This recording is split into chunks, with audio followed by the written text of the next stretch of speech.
Welcome to the Cyber Risk Management Podcast. Our mission is to help you thrive as a cyber risk manager. On today's episode, your virtual Chief Information Security Officer is Kip Boyle, and your virtual Cybersecurity Counsel is Jake Bernstein. Visit them at cyberriskopportunities.com and focallaw.com. So, Kip, what are we going to talk about today? Hey, Jake, today let's talk about how cyber attackers are exploiting the trusted relationship between IT service providers and their customers, which are members of our audience, and what you should do about it. Okay, well, I guess let's start by asking the obvious question. What do you mean by IT service provider?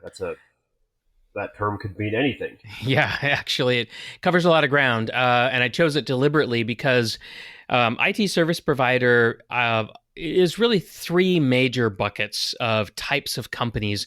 But an IT service provider, from our audience's perspective, is going to be an outside entity. So there's three types. So the first type is what we call a managed IT security services provider, right? So MSSP.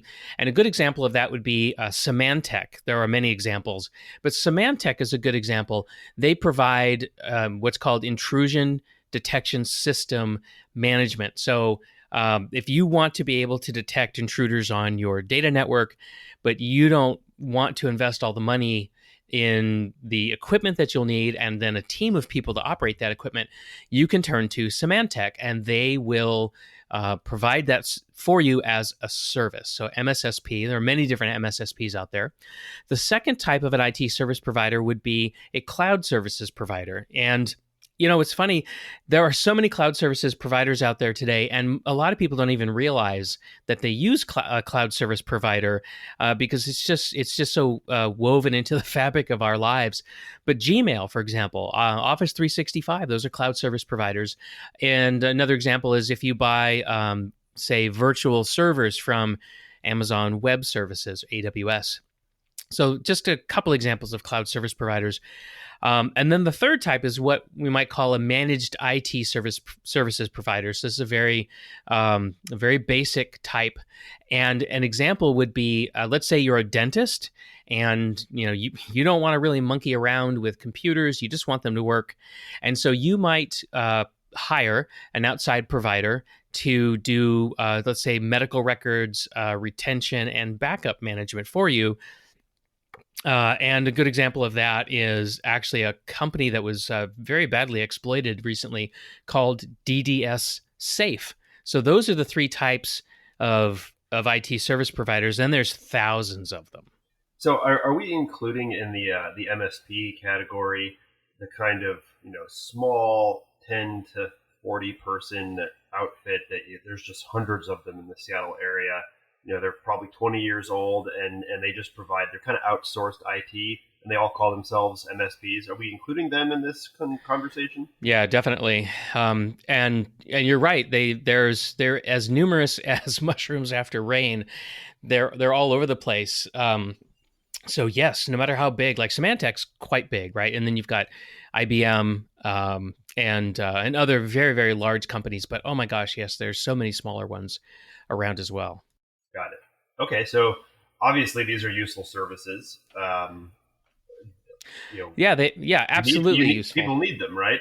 Yeah, they really do. I mean, just going back to that example that I gave about DDS Safe. I mean, if I'm a dentist, I want to be focusing on patients, right? I don't really want to become an expert at medical records retention and data backup and all that stuff. Those are very complicated and, from a dentist's point of view, esoteric skills. And a dentist doesn't really, benefit by putting their time into learning those things. So it's great that there's a service out there that they can hire for far less money than they would have to spend on their own. And so it's a big part of our economy in the United States. Yeah, I mean, and this idea of outsourced. This is everywhere. There's you can get a lot of back office functionality, HR, things like that are all are all kind of coming from different managed service providers. Right. Software as a service is a great example. And, it's to the point now where when you build out, let's say, a branch office, you're a large company and you build out a branch office, a lot of companies aren't even installing servers anymore. I mean, it used to just be, a given that you'd have a data closet with a few servers in there, and you'd have a local IT person rotating backup tapes and all that. And that doesn't even happen anymore because everything that you would put in that data closet can now be purchased as a service from a cloud provider. Yeah. Now, though it is not the topic of this episode, it's interesting to note that we're starting to see a little bit of a reversal of some of that, just because it turns out tapes have benefits. But right. But let's go ahead and move ahead here. So obviously, and I just hinted at this with my kind of non sequitur comment there. There is a dark side to this, isn't there?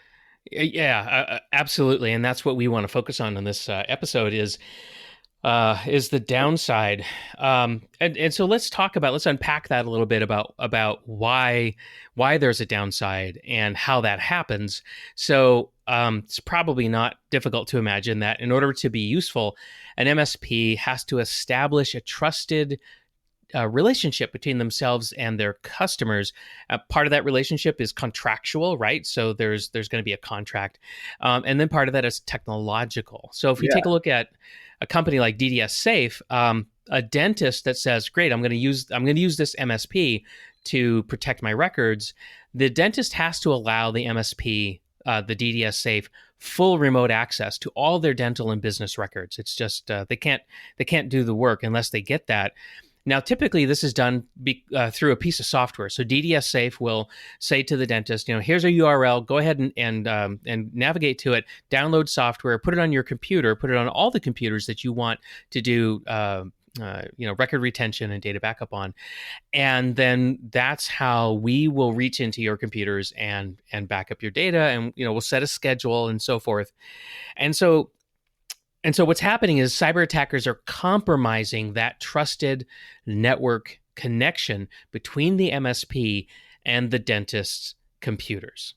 Yeah, and I think I wanted to point out too that when we say establish a trusted relationship, we're using that in not just the typical English language sense and a legal sense, but also the more technical security sense. And I don't necessarily even mean that as a bits, ones and zeros technical. I mean that as a security concept. And the important idea here is that of a trusted third party. That, for example, the public key infrastructure uses this concept, and that's really what an MSP is needing to do. I mean, whenever you sign up with an MSP, you really are trusting them. And I think that is something that should go, should not go unsaid. Right. Well, yes, it's a great point, because if I'm the dentist and I'm hiring an MSP to manage my records, it's almost as if I had hired an employee, because I'm giving them access, and emotionally I'm making a commitment to them as well as a financial commitment. So you're really inviting, right, this group of people, most of whom you've never met. Maybe you've met the account executive, perhaps you've met like the lead technician, but most of the people who are going to be providing the service you've never met. You wouldn't recognize them on the street. You have no idea exactly how they do any of their work, and so there's a big leap of faith here. Yeah, there is. Okay, so how long has this been going on, this pattern? Right. So the exploitation of MSPs has been going on at least since 2009. So we're talking about a decade, and the reason why 2009 is an important focal point is because that's when there was a group that was first identified and tracked by U.S. law enforcement. And the group goes by the incredibly nerdy moniker of Advanced Persistent Threat 10 Group, or APT10. And yes, because there's a 10, you can infer that there were 9 others before them and probably a whole number of them afterwards. But APT10 turns out, after a long time of tracking them, we figured out that it's really a team inside the Chinese Ministry of State Security. And in 2018, the U.S. Department of Justice actually indicted 2 members of that team by name. So we're talking here about the exploitation by a foreign government is one of the threat vectors here. There's another group called the Lazarus Group, and they're actually a team of people in the North Korean army. So you're getting China, you're getting North Korea, you're getting a lot of different state actors participating in this. And then there's also what I might call common organized cyber criminals who maybe only have a loose affiliation with their governments.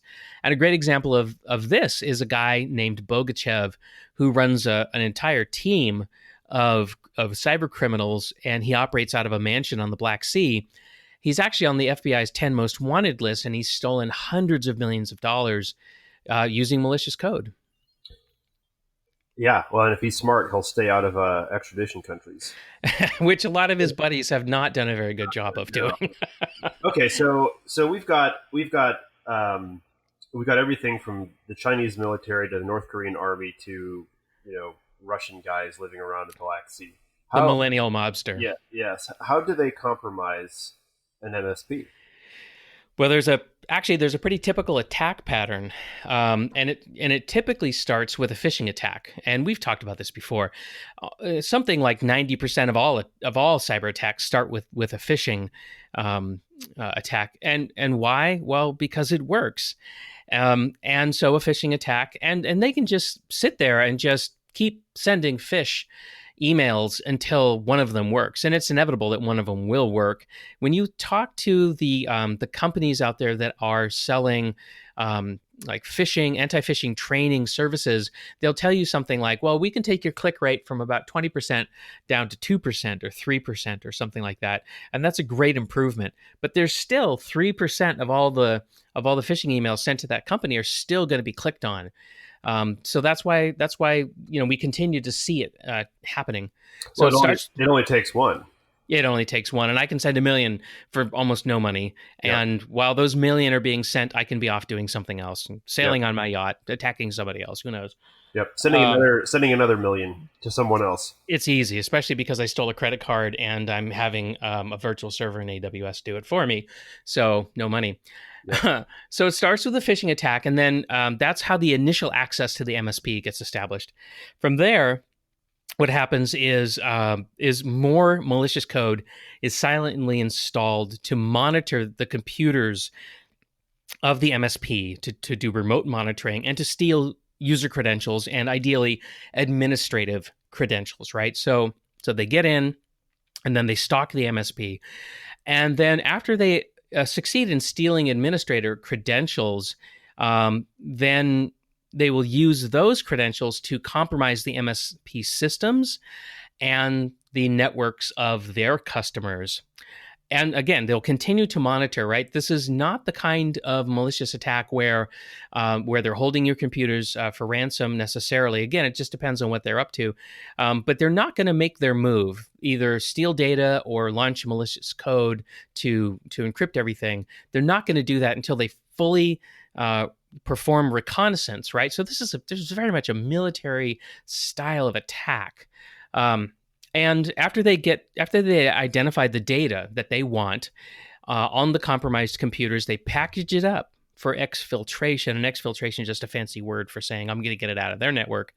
They'll typically encrypt the information that they find, and they have all kinds of different ways of exfiltrating the data, but they'll use their stolen credentials, and they'll actually hijack existing systems to move the data out. And that's called living on the land. If you ever hear somebody in cybersecurity say that an attacker is living on the land, all it means is that after they steal administrative credentials, they can actually use existing systems to get their work done. And it helps them blend into the overall noise of the network because they're not using special tools that would stand out, if that makes sense. And then they're gone. So that's the typical attack. Okay, so to what end? What do these cyber attackers want? What are they getting? Yeah, so it depends on who's attacking you, and unfortunately, you don't get to choose. Um, so if we talk about APT-10, which is the group from the Chinese military, their major goal is they want to give Chinese companies a greater economic advantage in the world market.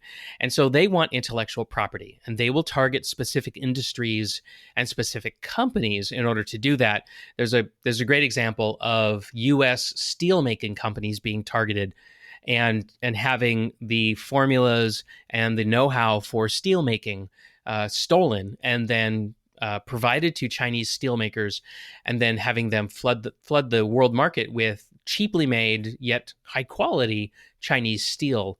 So that's one motivation. I mentioned the Lazarus Group, the North Korean cyber attackers, and they're not really looking for economic advantage. They're actually stealing hard currency. Well, they're stealing Bitcoin and collecting ransoms in Bitcoin because they want to convert that into hard currency.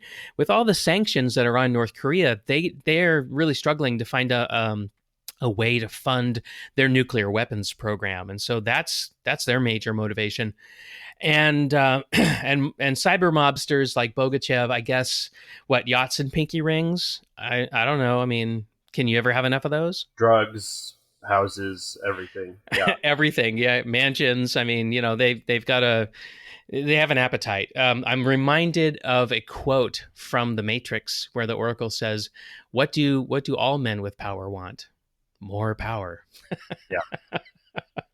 Yeah. So I guess it's about power. Anyway, so yeah, those are the common motivations. Okay. So what should the MSPs do to protect themselves? Right. So, and this is where we get into some shaky ground, because everybody has an opinion about what you should do, and I'm definitely going to tell you my opinion here in a moment. But first, I'm going to point out that the Department of Homeland Security has issued alerts about this, and the most recent one I looked at is called, and get ready for this, TA 18-276B. So that sounds very official. Great marketing on behalf of the Department of Homeland Security. So that's Tango Alpha 18276 Bravo, in case anybody wants to look that up.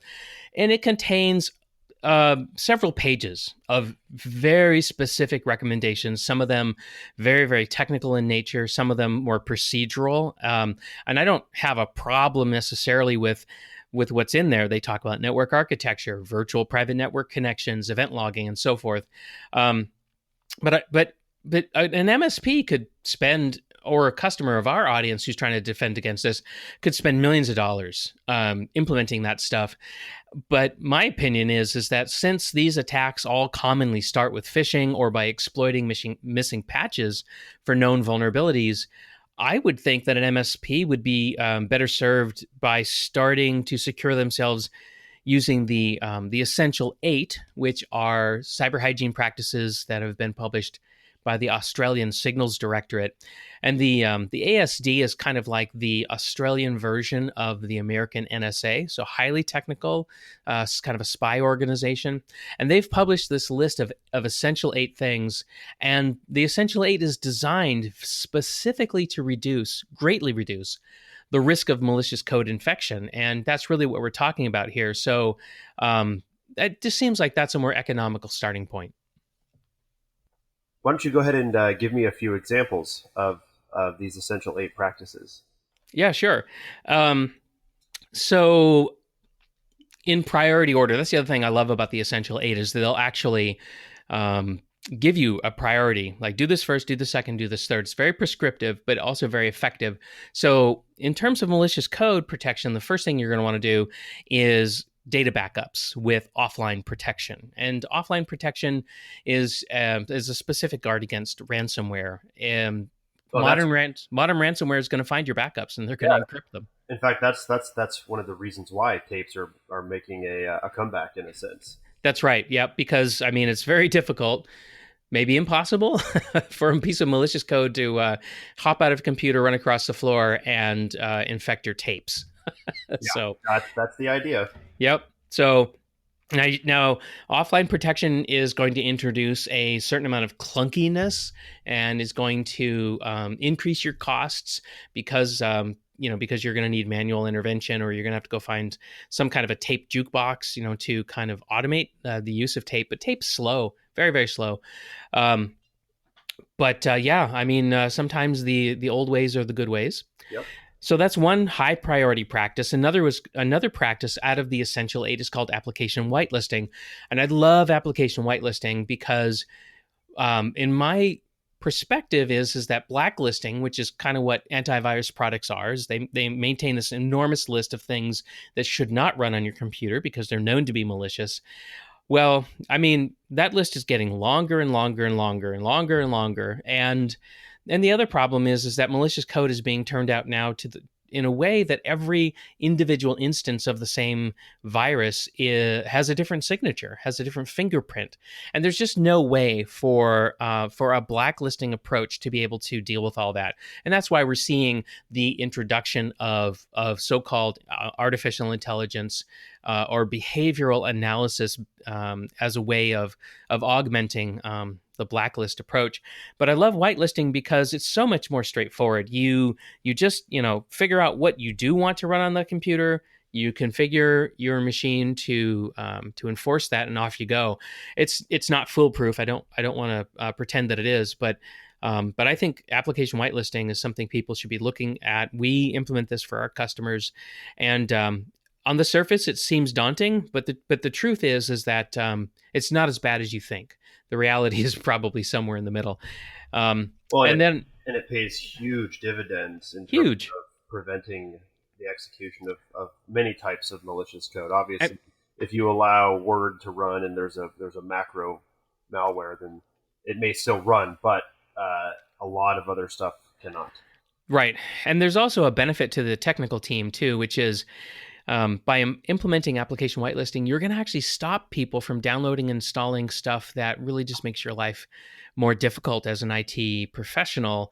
If you don't want them installing games, if you don't want them installing other web browsers, pirated software, you name it, application whitelisting is going to put a stop to that, and it's going to settle.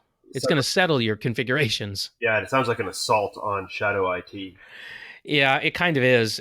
So there are some political ramifications to application whitelisting, but I think the business case for it has never been stronger. And reach out to me if you want to know more about it. I'm happy to talk with you. Let me give you one more Essential 8 practice, which is two-factor authentication. And I think most people know that this means your user ID, your password, and then something else, a fingerprint, a face scan, or a code that you then supply. Yeah, preferably not sent via SMS. Yeah, you don't want a text message based code if you can help it. I mean, it's better than not having two-factor authentication, but text-based codes can absolutely be manipulated in a way that other forms of second-factor authentication can't. Yeah. Okay, so what about an attack that uses a so-called zero-day exploit? Okay, so there's the zinger. Okay, thanks. A zero-day exploit. So for anybody who doesn't know, a zero-day exploit means a flaw in a system that is not publicly known, but that an attacker does know about. And we know that governments are stockpiling zero-day exploits. We know this because one of them was actually stolen from the NSA, and it's called Eternal Blue, and it was the basis upon which the NotPetya and the WannaCry cyber attacks were based on, causing billions of dollars of damage in 2017.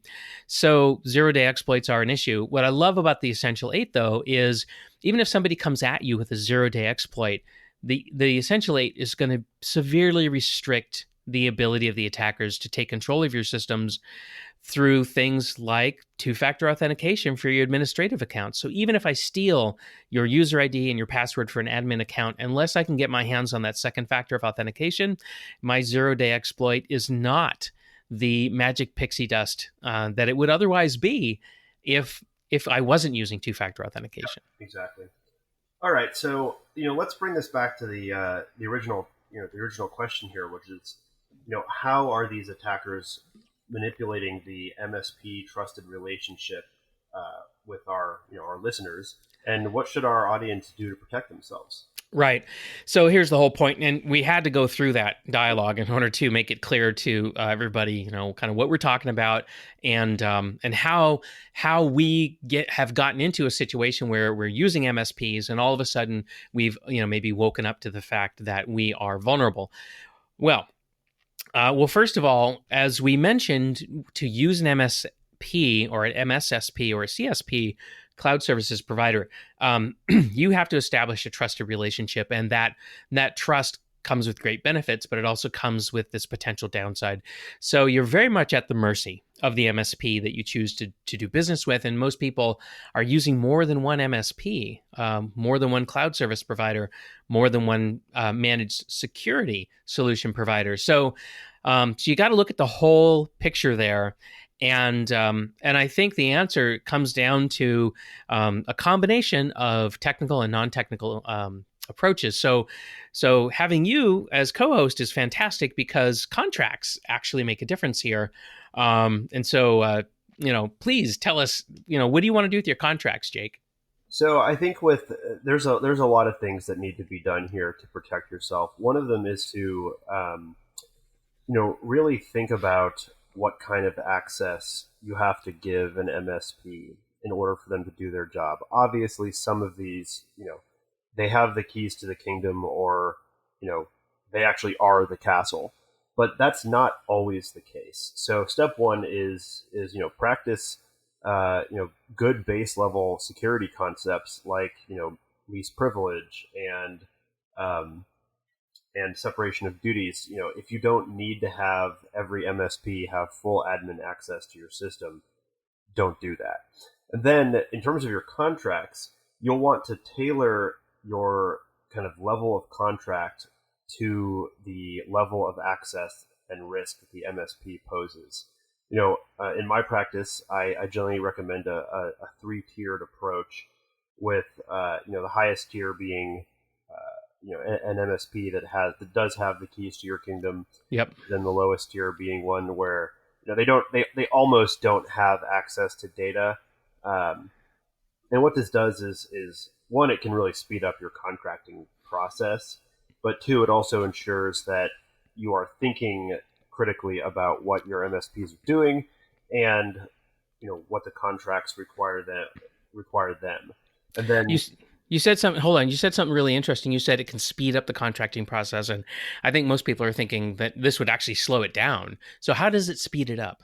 Well, so if you have, let's just say, if you try to have a one-size-fits-all contract, then every single MSP that you use is going to go through something that's either too stringent or not stringent enough. And so if you've got three tiers, then you can, not only does it force you to make the decision early on about, what contract to start with, it also, the less complicated contracts simply get reviewed faster. I see. Okay, so there's less redlining. Yes. Yep. Okay, so not as many iterations. Yep. That makes sense. Okay, thanks for clarifying. Yeah, no problem. And then, I think the rest of it is, your typical third-party risk management type things that you have to do. One of the things I think is really important when you're choosing an MSP from the legal side is just because you have a contract and that contract has, indemnification language, you got to keep in mind the end game here, which is, always ask, is there enough insurance or enough money to actually, make you whole if the MSP gets breached or is the vulnerability. Yep. And this is a major consideration that I think a lot of people kind of forget to wonder about. Mm-hmm. And you know what? If you're contracting with Google, AWS, or Microsoft, it doesn't matter. You don't necessarily have to think about it. Those are some of the biggest companies in the world. On the other hand, there are a lot of MSPs and MSSPs that are way smaller. Mm-hmm. They may not have resources. So, if you're signing up with someone and relying upon your contractual obligations for protection, you need to make sure that your partner there has the ability to actually pay up if they need to.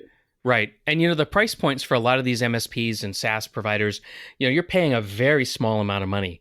And so if some really huge catastrophe happened, first of all, contractually, if you're going with one of the big three, they're going to give you a service credit, which is not even going to come close to covering the cost of the fumble of the ball, right? I mean, it could cost you the game, and you're going to get a service credit of 10% of your monthly fee, which isn't that much. Well, and just to be clear, when you're contracting with one of these, a big player, you're probably having to use their contracts, not right. And well, they're going to have a term of service, right? It's going to be a shrink wrap, like a click. A lot of the times it will be. Now, it really does depend on the situation and what you're doing, but a lot of these big providers have, I like to call them shared responsibility model of liability, and this is a common issue with cloud service in particular. Yeah. Make sure you understand where their responsibility ends and yours begins. Yeah. Now, this also reminds me that I should mention, again, because you probably heard this on a previous episode, but I have a new course out in the LinkedIn Learning Library about outsourcing security. And in there, I talk very specifically about contracts, third-party cyber risk management, things that you need to do if you're going to outsource security. So if you want to really explore this in depth, that's one place that you can do it. Yep, exactly. And then, of course, also, as we already said, you should adopt the Essential 8 yourself. Obviously, the MSP should do it, but also the customer should do it as well. Absolutely. If you use an MSP and you're using the Essential 8, even if the MSP gets compromised and malicious code gets sent down the wire to you, your use of the Essential 8 is going to provide a very strong protection against that. So you should absolutely be considering Essential 8. And by the way, the NotPetya cyber attack from 2017 is a wonderful one to study on this, because that's exactly how NotPetya got kicked off. Was a Ukrainian software as a service provider was compromised, and in the course of receiving a routine software update that was pushed out over a trusted channel between the software publisher and the people who are using the software is how that all got started. So we've absolutely seen this in a big way in the real world. Well, Jake, any final comments before we wrap? No, I think that covers it. Excellent. Today we talked about how cyber attackers are exploiting the trusted relationship between IT service providers and their customers, and we talked about what you should do about it. We'll see you next time. See you next time. Thanks for joining us today on the Cyber Risk Management Podcast. Remember that cyber risk management is a team sport, so include your senior decision makers, legal department, HR, and IT for full effectiveness. So, if you want to manage cyber as the dynamic business risk it has become, we can help. Find out more by visiting us at cyberriskopportunities.com and focallaw.com. Thanks for tuning in. See you next time.